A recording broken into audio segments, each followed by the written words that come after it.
All right, good afternoon, and welcome back, everybody, to another Take a Knee Tuesday with Norm, Captain Retired Mike Wallace. How you doing, Mike? Hey, I'm doing good, Scott. Little bit kind of a sore throat going on here today. So if I go mute and kind of have to do a quick cough, I'll be right back with Uh, everybody. no, We're, no, we're tracking. So we're no tracking. worries. And I think that's always one of the byproducts of the topic of today. Sometimes when you're out there networking, you find yourself throwing energy in ways you weren't quite expecting it. I bet actually this might even be kind of the tail end of your trip out to Tail Hook. Pardon the Sure. pun. Yeah. I'm sure, I know what it was like going to those types of conferences, and it's just like all of a sudden I'm a super extrovert. I'm on all the time. I can be in two different conversations at once, and Yeah. you go pretty hard for a couple of days, but that can take a toll, physically, Yeah. as well, right? It's Steve Weeman was out with us this year too, and I think between he and I kind of trying to divide and conquer and have as many conversations as what we could with as many of our members or future members. But yeah, you're going right. I mean, Mm-hmm. that was 2.5, 3 days of just go, go, go. But it's a good time. We enjoyed it. And so today's topic, just to, we'll keep it. I think when we don't have an interview on, try to keep it Yeah. high level and to the point. If people have questions or comments for today, but I like to think of the aspect of all of our conversations as hey, we're learning as well. We might be learning from a slightly different perspective as small business owners, but we're also military veterans ourselves trying to figure it out. And what makes our approach a little bit different when it comes to networking, and we all know we're supposed to network to if we want to get ahead, whether it's internal to an organization or externally. At some point, you got to meet people in a professional environment. Yep. But from our perspective, I've always been self-employed in a way, so I've kind of always treated myself that way, and so I'm networking for just any opportunity that might pop up that I'm not even expecting it. And what I noticed that a lot of military retirees and those transition out of the military, they're taught to network to get a specific job, Mm-hmm. and that can obviously, that's a strategy and a tactic to get specific results. But what I was always curious about, and again, because I'm kind of learning as we go, is I just learned that really it's just personal branding, it's sales and marketing, it's communication, it's persuasion, it's all these Yeah. skill sets that are tangible across lots of different environments. And so why not just treat ourselves as an individual business? We're trying to get a salary, one way or the other. We're trying to get income. Sure. That's what this story is all about.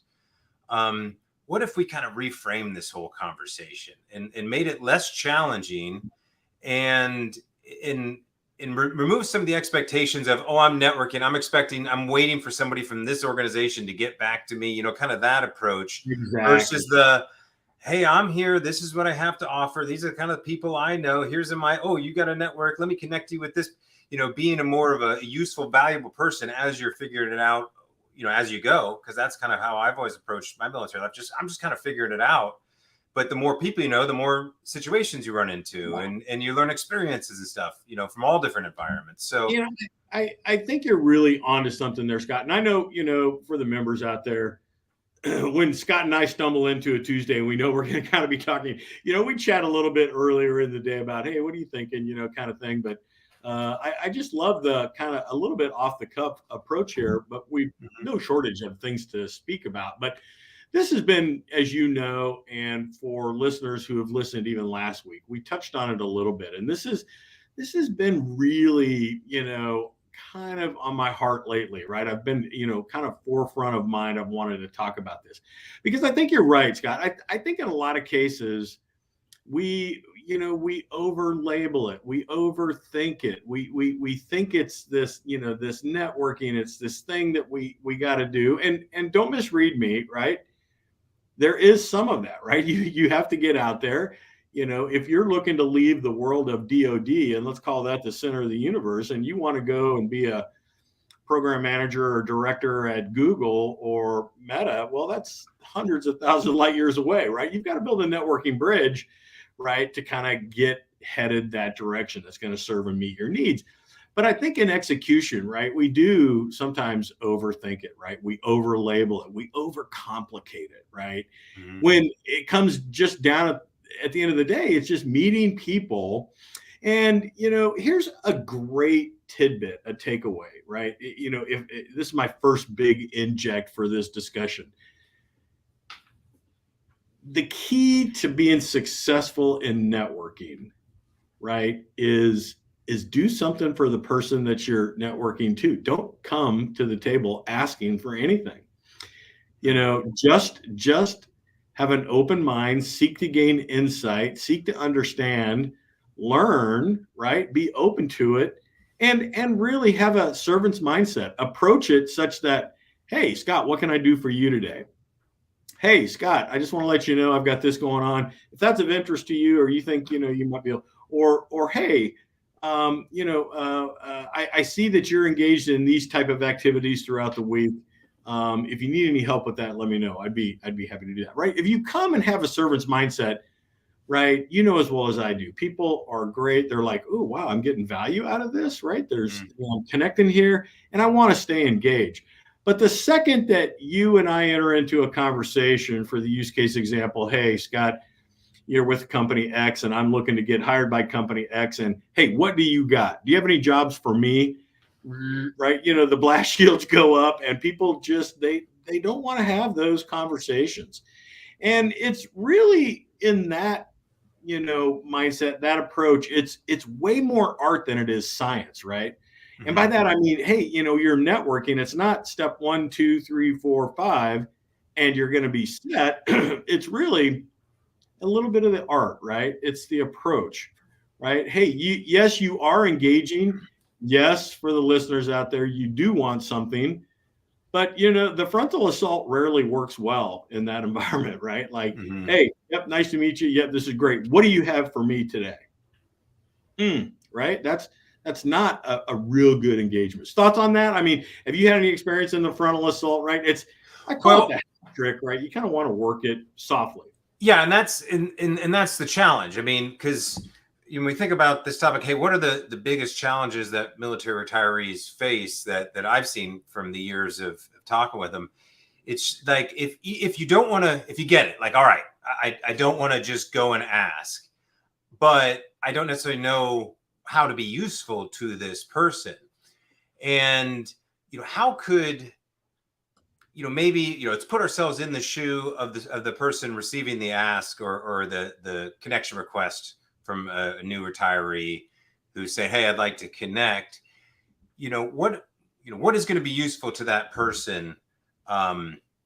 Maybe some common things that we could have in our back pocket, just to say, hey, I don't know if you're looking for this, but this is something I could help you out with, or is it knowing what HR managers need to make it easier for them, or is it just maybe connecting with more influential people, kind of like us, who are more likely to just be basically open networkers? Like, should we even ask the question, hi, are you open to networking right now? Because if not, I don't want to waste your time or mine trying to have this awkward conversation just to have it, when we all kind of know, we're trying to exchange value. That's why we're willing to put the time in. No, right?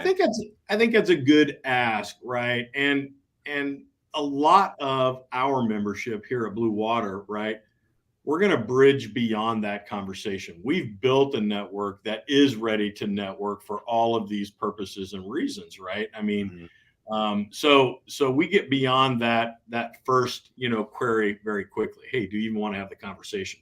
Well, we've built this network to have the conversations with our members, so they're prepared and they're ready.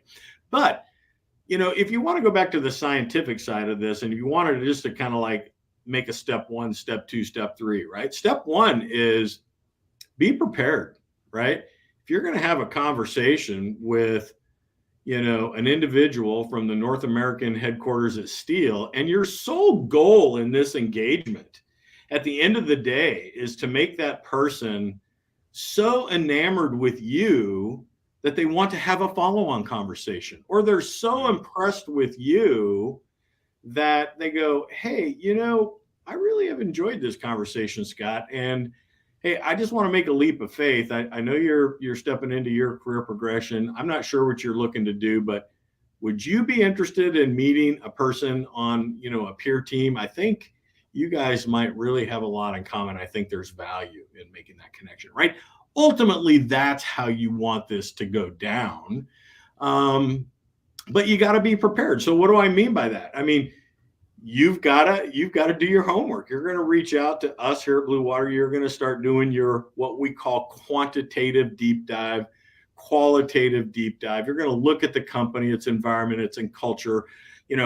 We in the military, we're ignorant a lot of times. When we look at a company, we just go, oh, well, it's a company, it makes a lot of money, it's got a lot of people, it's got to be a good place to live. Not necessarily, right? I mean, they all have personalities. They've all got environments. They've all got cultures. And very rarely are two companies that are even in the same industry, the same environment and culture. You got to deep dive. You got to dig a little bit.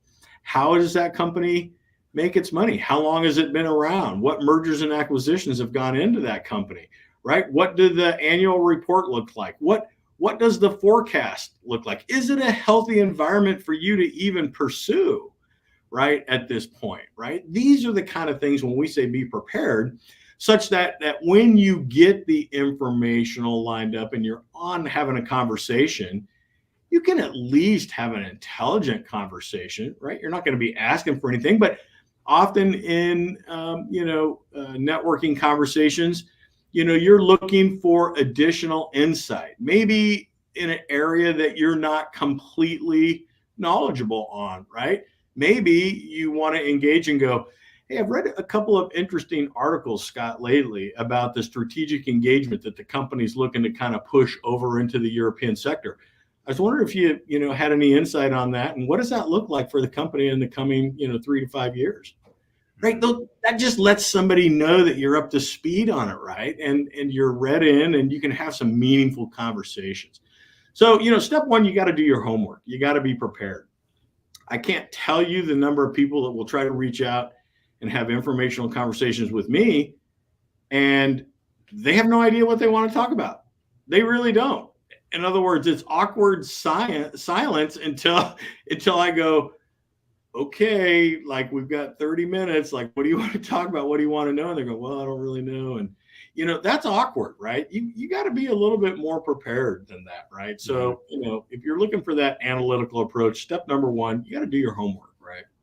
What do you think on that? Is that kind of makes sense? I mean, well, absolutely. And, that is an, unfortunate thing, kind of the story we hear often of, I don't know what I want to do when I grow up. And so, we're used to showing up at briefings and getting briefed and punch PowerPoint slides, or out processing or in processing centers. There's checklists, there's, boxes to go through. So it's nobody's fault that we're kind of put in this situation. And I think it, requires a degree of curiosity we forget to have when we're on active duty. Curiosity to, explore, as you've been saying, going deeper dive into these companies, but maybe on the individuals. I mean, the fact that so much information is now available online, even on LinkedIn, you can be pretty strategic about connecting with people who are more likely to actually have a conversation with you. And you can enhance the chances of that by, connecting with the people who are obviously active on LinkedIn, and then commenting on their posts a lot. They appreciate, that's one of the easiest strategies and tactics to build a network, because you won't even realize it, but people are going to start connecting through you. Your name just starts showing up more often. So my next question for you was, have you noticed any success stories out of your cohorts where someone has kind of mimicked your role as the connector? Just kind of out of the blue, for whatever reason, people started honing in on them more, and all of a sudden they started connecting more people in whatever. Has that happened where a certain type has turned into the person that's attracting more people, whether or not they're giving insights or they just happen to be the person who's maybe a step ahead. Hey, I already met the guy who did that. Does that happen?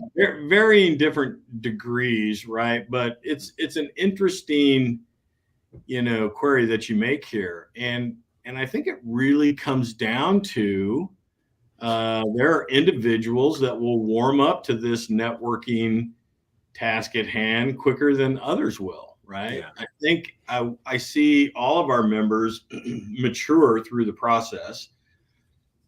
I'll be honest with you, most members, we don't like the idea of networking with somebody who we may not know, right? Right. And that's just, we don't like that. Let me kind of this list I wrote this morning of things where I've just noticed the fresh. Hey, I've gone through this myself. It took me 5 or 6 years before I even understood the concept of actually, networking. What is it I'm actually trying to accomplish? One, we either don't understand networking, we don't want to network. Like, I just, I don't want to meet more people. Like, of course not. Inherently we have to, we have to struggle against that. Don't think you need to. I know a lot of people in these circles. Why would I need to know more people in other circles? Don't feel comfortable. It can be awkward when you're putting yourself out there. Don't have a system. Might have a goal. Yes, I'd like to have a job. Why not have a system? Why not study it the same way you would if you've read Sun Tzu and the Art of War to win a battle? Why wouldn't we do the same? It's just skill sets and talent stacks that we can do. And if I could riff off of that just really quick, you're 100% right. And all of those things you said, members typically don't like to network, right?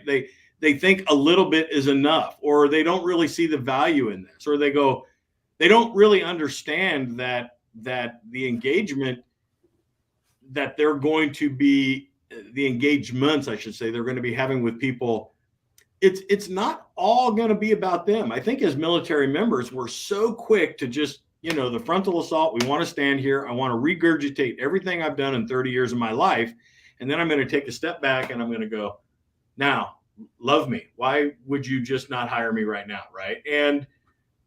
But I think in this process, our members begin to understand that while that may just make perfect sense to them, and even, prior military individuals, it doesn't resonate with them, because I try to translate that for our members. I go, okay, you said those things, but now let me translate it for you. Let me tell you what the hiring manager just heard, right?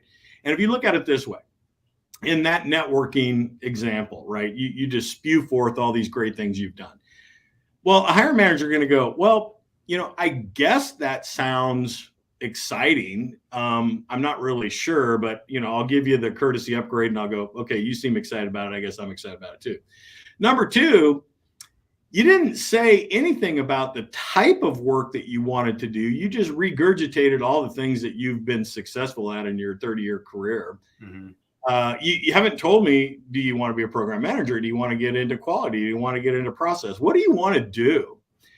And furthermore, you didn't even mention the challenges that I have in the company, or how you're going to take all these cool things that you are espousing that you have, and how you're going to use them to solve my problems for me and raising the bar and delivering results here.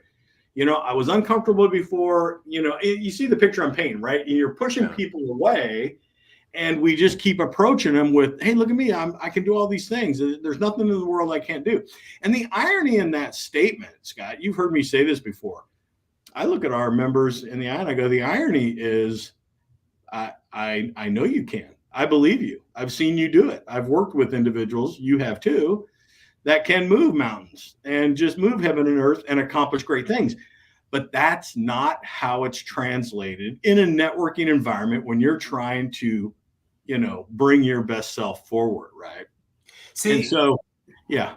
Well, no, because that would be the challenge from my perspective, because it's like, well, how do I know how to solve your problems in that kind of direct environment? So, and obviously it's just going to, cause someone to probably overthink it and maybe do even too much research in how to talk to the person. And that can be awkward as well. So I like to reframe the conversation or the idea of networking in kind of a system where I'm trying to surround myself more with people I want to be like than, because you think about it, you're getting out of the military, you have no choice who you're around. You don't have a choice who's in your command. You can sort of choose who you hire, but this is the first time, and this is the strategy to do it. Like network, like the whole whatever networking means to you, it's the strategy. You can decide what are all your parameters, and so it's exactly right. And we say, and you've set in with us during the day, right? I mean, our members, we talk to them very first thing right in the morning is about preservation of your mission, your vision, your priorities in life. What big rocks do you want to make sure that you secure? And so you hit a nail right on the head. You go, maybe I want to work with people that I like. Right? I mean, or want to be like, as well, whatever, that you aspire, that you want to do. Okay, well, if you're networking in an environment and you go, I don't want to be any of you people, and I don't really like you guys, and so why am I networking? And maybe somebody's going, well, that company will pay you a lot of money, or they'll do these kind of things. And I'm going, okay, do you have alignment? And that's when we say, and you're doing your market analysis, you're having networking conversations. Does this, what you're pursuing, preserve all of these things up here?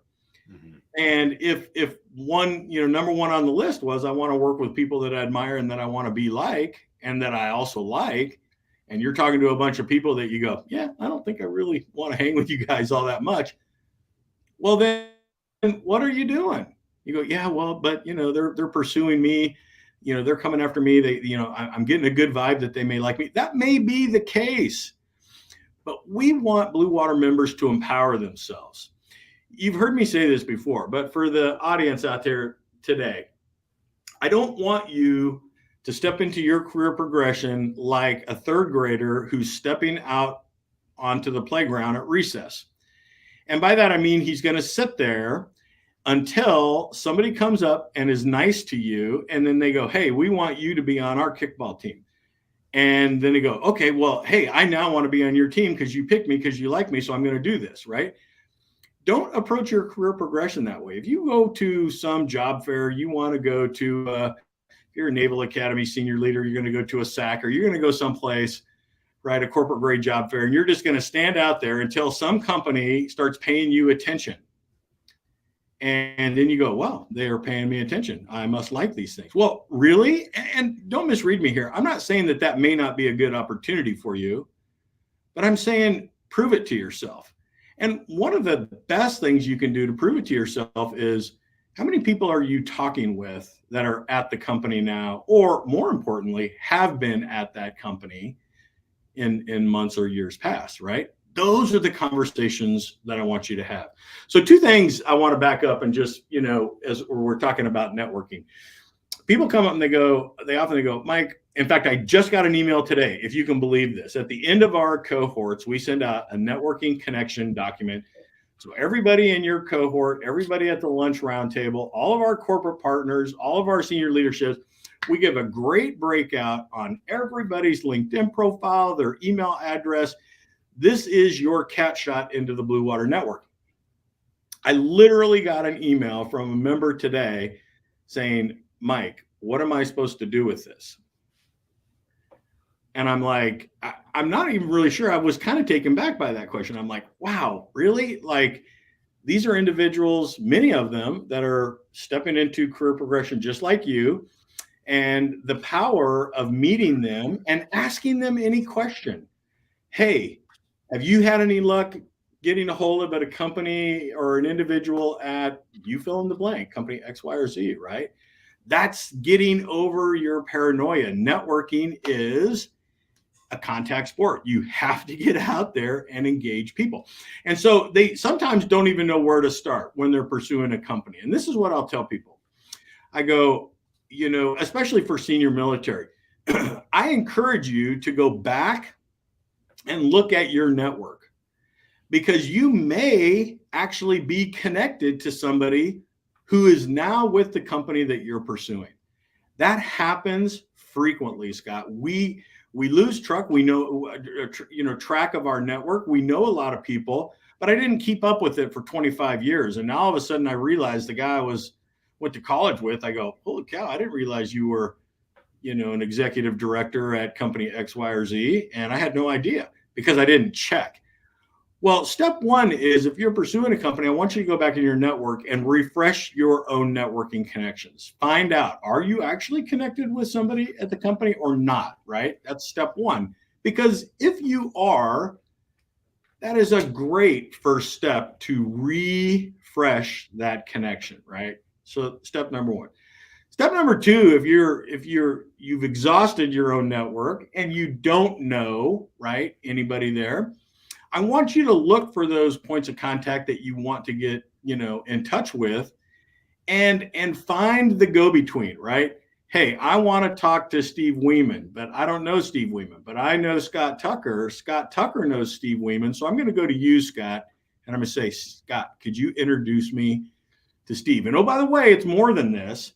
Hey, here's a little bit about me, and here's why I'm interested in meeting Steve. And if you would tee that up in a connection, I'd really appreciate it. And of course you will. So do I know the person directly? Refresh it. If I don't, find a go-between and never pass up an opportunity to get introduced to somebody, right? That's very important. And then the last is the cold call. And I think our members in networking just really discount this far, far too much. We have seen over the last 3 years, our membership have great success with a structured approach to cold calling individuals as they're in pursuit of their next success. But I emphasize structured approach, right? And we have our video tutorial on how to do this, right, on our website.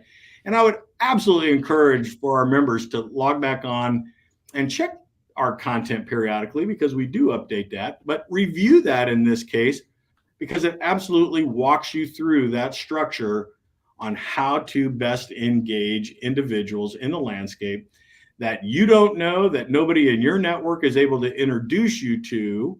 And this is how you can best your chances to engage these individuals, right? So really, it's kind of a 3-step approach, but Scott, it's so important. You have to network. And the last thing I'm going to say, kind of a pet peeve of mine, I have individuals come back to me frequently and they said, Mike, I was interested in pursuing Ernst & Young, or I was interested in pursuing consulting job at KPMG or some company.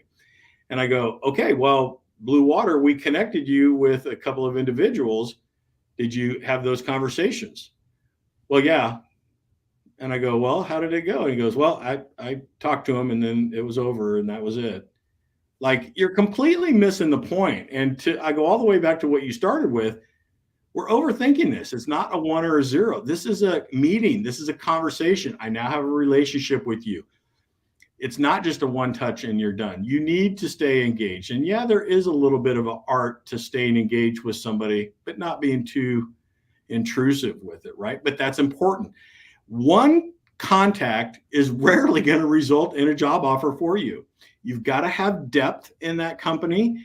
And I want everybody out there to treat networking points of contact like flotation devices. Imagine you're in the middle of the ocean and you're hanging on to a networking, point of contact, and that's the only thing that's keeping you afloat. I don't want you to let go of that until you're hanging on to another one. And the point I would make is, as you're having these networking conversations, as we wind down our time, Scott, I would just say, hey, Scott, I really enjoyed the conversation. I really learned a lot about the culture and environment. Appreciate you shedding some light on, fit opportunities and, next steps. Thank you very much. Who else, Scott, would you be recommending that I talk to in the company that could shed some more light on this? Don't leave that conversation until you get another flotation device, right? Mm-hmm. So you're working for that next handoff, right? And if you treat each networking connection the same, now you're 1, now you're 2, now you're 4, now you're 8, right? You with me? I mean, you are network deep into a company. That's what you need to be striving for. My strategy in talking with someone in this kind of corporate environment, it's like, I would require myself to come out of that conversation with a personal connection, like with something that I've found in there that I can relate to them. And maybe it won't happen every single time, but I'm going to go in with that mindset, whether it's location. Now, hey, I'm well traveled. I've read all sorts of weird, like I always have something that I can kind of chat with somebody about. And, I think that's, gotten me more follow-up calls than anything. Cause it's like, well, I've chatted a little bit. Oh, like, oh, I know this, really cool thing, the website for whatever. This great book you should read on that topic. Yeah. And then at the end, right? The commonalities, right? right. So then I can follow up with something that has nothing to do with the thing that's my ask. It's literally just some unique random thing that might be useful to them. And then that little bit is where now it's a personal relationship. And, if you've read Cialdini's book of Persuasion, there's reciprocation now. And it's just by having just a mindset of, I'm going to genuinely try to find something useful to connect with this person about, not even asking about the company or anything. Like, oh, you like to ski? Oh, wow. Where? I went there. Yep. I mean, everybody likes to talk about themselves and their experience. So absolutely allow that conversation to happen. Let them talk. You bet, right? Get them to talk about themselves, right? And for those that have watched our video tutorial, and Scott, you and I have stepped into this and looked at this a lot, LinkedIn is a powerful tool when you kind of use it in this fashion, right? You want to, I think the example that we've talked about in the past, you want to look at a company like Microsoft or Shell Oil, and it's got millions of people in it. And you're like, okay, Mike, that's not very helpful. But then you start filtering it out with those commonalities that you just started hitting on. I want to know people, in your case, that were in the Army. I want to know people that, went to the academy. I want to know people that live in the state or city that you're in, right? In other words, you're going to filter that list of millions of people by things that are important to you that are going to allow you to inject into that conversation. And now all of a sudden, when you filter that list, now you get 13 people. I mean, it happens just that quick.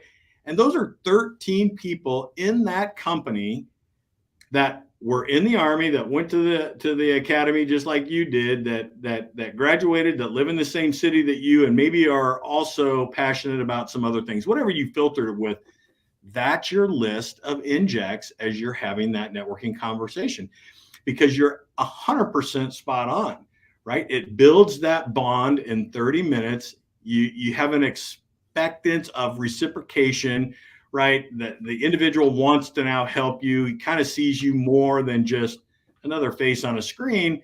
And that's that important next step.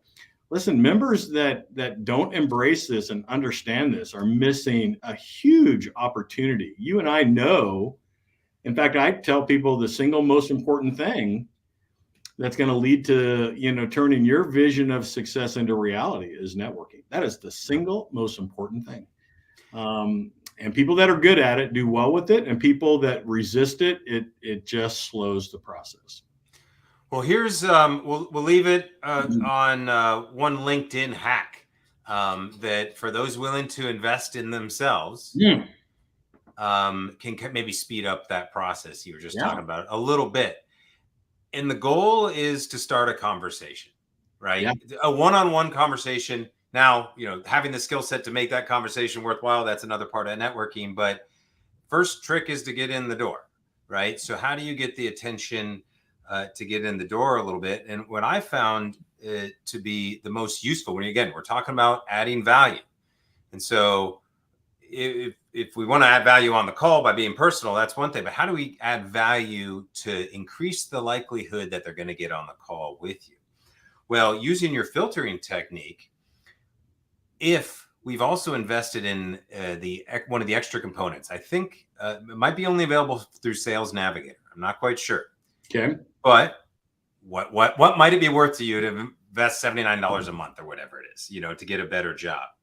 When you're doing the filters, you now have access to a filter where you can filter by people who have posted on LinkedIn within the last 90 days or something like that. Wow. Right? So now, let's say you came back with, you went for an industry, whether it's the general defense contracting industry. You want to talk to a bunch of people from a bunch of different companies. You don't know which company you want to work at, but you kind of get an idea of who you need to be talking to. But of all the project managers or hiring managers or whoever, VPs or CEOs, so you should probably be trying to connect with. Yeah. You can talk to the CEO. Why not go for the CEO? Well, here's how you connect with the CEO. Two-pronged approach. One, filter by all the CEOs in these types of companies who actually are active posting on LinkedIn. And if they're like me and Mike, when you comment on their post, they're going to notice it and appreciate it, because every time you comment it, they know how the thing works, and they know that LinkedIn will now send their post to more people, especially if you comment. I love that, Scott. And let me just say something just really quick, short point, because I'm sure we've got members out there that are listening in. They're going, oh, I get it. This is an adult Facebook, and that's what you're doing. Wrong. You're missing the point completely. This is about you publicly showing that you're building your brand and educating yourself on what's going on in their environment, right? In that industry, in that company, and that is invaluable. That is invaluable. If you leave, this was an old Gary V strategy for Twitter, is you just leave your 2 cents. He called it $1.80 a day strategy. Leave your 2 cents 90 times a day. That's a little excessive on LinkedIn, I think. But if you're leaving genuine comments among the type of people you'd like to be connected with, obviously not Microsoft CEO, but there's levels that you can, comment with. But if the person's only got a dozen or so other commenters, you don't stalk them, but on a genuine post, especially if they post often, and then their other like connections are going to start seeing those comments as well. And then you comment on their posts. Then all of a sudden you're just one of the known people. Now, to enhance that, make posts yourself. And because if, once you actually make the connection request, because if you're leaving comments on them, on their posts, and you may send a connection request, more likely they're going to connect with you.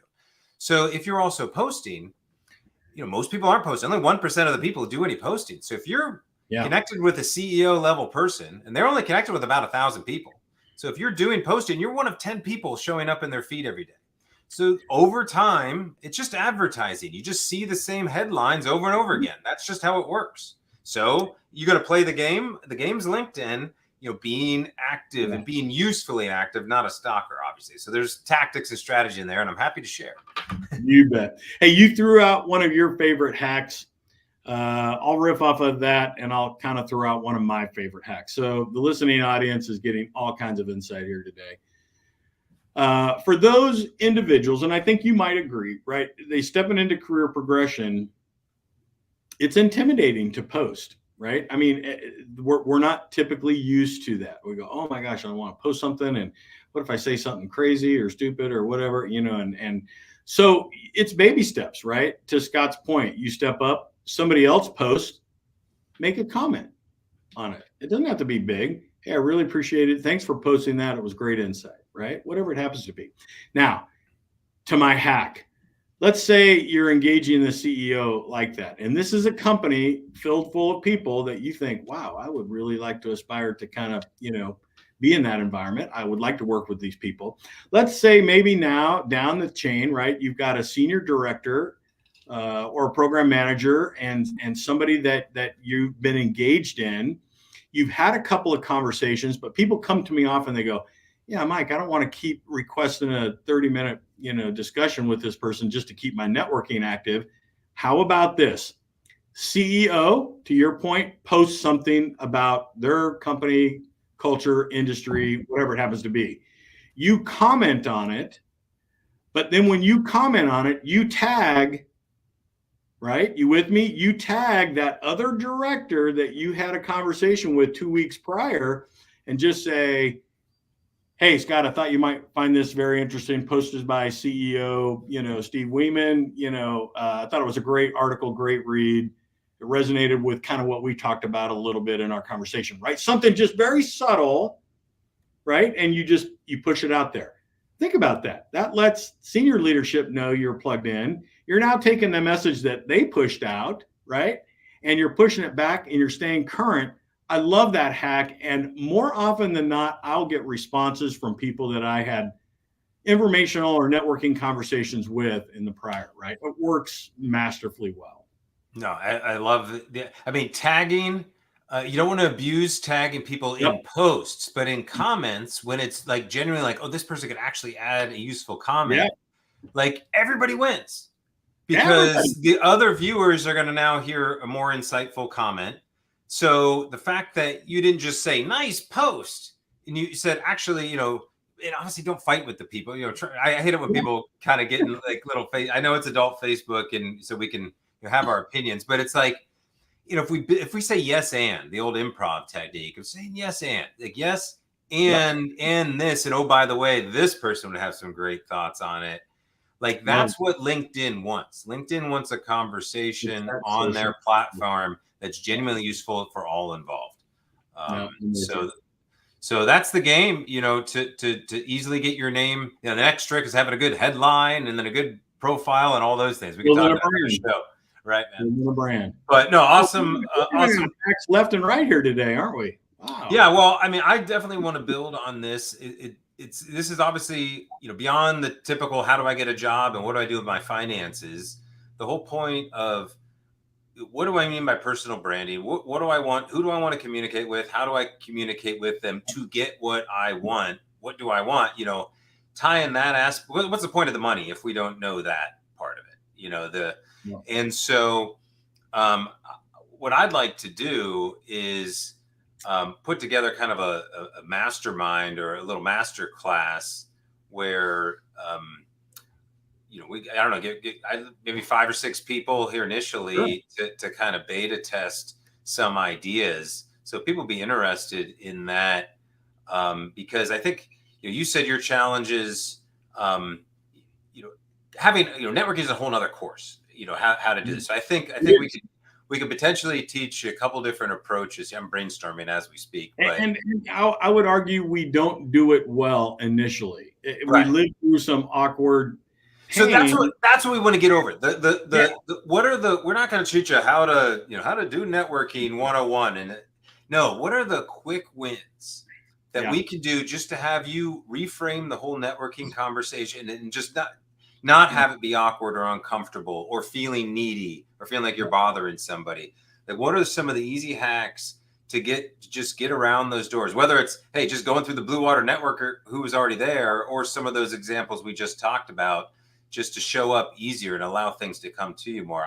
I'd love to share those ideas in Well, a small group environment. yeah, we could turn on it again next week and kind of, if we want to do a small group kind of a master class or whatever, because I really, in my heart of hearts, after 3 years watching this and execution, it's intuitively obvious to me that many of our members are resistant to networking or don't fully understand the benefit of networking or don't realize the power in networking, right? Or what it's going to do for you or how it racks and stacks as far as level of importance, right?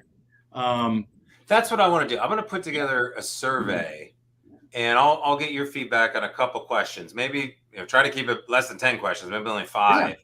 But to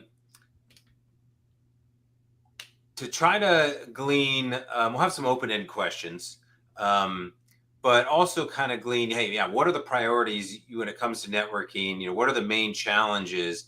And again, not that you and I have all the answers, but we might be a step ahead on where to find some of the answers or how to rethink about it, or just connect some things there. So yeah. Anyways, this is a kind of a good. We're just kind of wrapping up on an idea, but hey, that's the idea of the show. All right.